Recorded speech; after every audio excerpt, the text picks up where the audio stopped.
എന്തുകൊണ്ട് നയൻതാര ഇത്രയേറെ ആക്രമിക്കപ്പെടുന്നു? അതിനുത്തരം കിട്ടണമെങ്കിൽ ചെറിയൊരു ഫ്ലാഷ് ബാക്ക് വേണ്ടിവരും. മനസ്സിനക്കരയിലൂടെ ഒരു സാധാരണ തുടക്കം, പിന്നീട് വിസ്മയത്തുമ്പത്ത്, രാപ്പകൽ, തസ്കരവീരൻ, നാട്ടുരാജാവ് എന്നീ ചിത്രങ്ങൾ.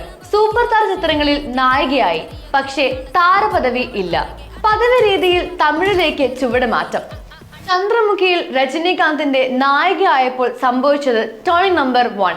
മായ, ഡോറ, അരം, ഐറ, നയൻസ് എന്ന ഒറ്റ പേരിൽ തിയേറ്ററുകൾ നിറഞ്ഞു.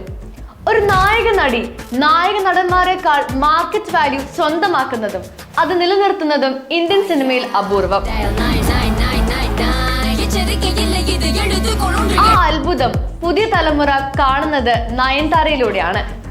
താരപദവി എന്ന മാജിക് പൊസിഷൻ നയൻസ് കൈയെത്തിപ്പിടിച്ചു.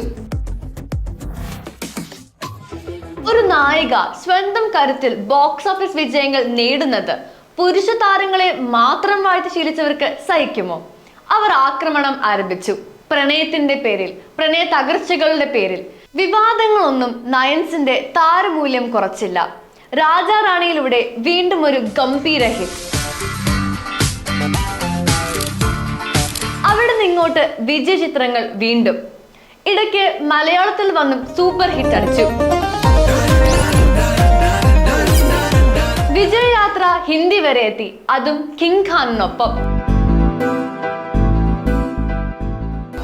വിമർശകർ ഒന്നോർക്കുക, നയൻസിനെ തളർത്താനാവില്ല ഒരു വിവാദത്തിനും.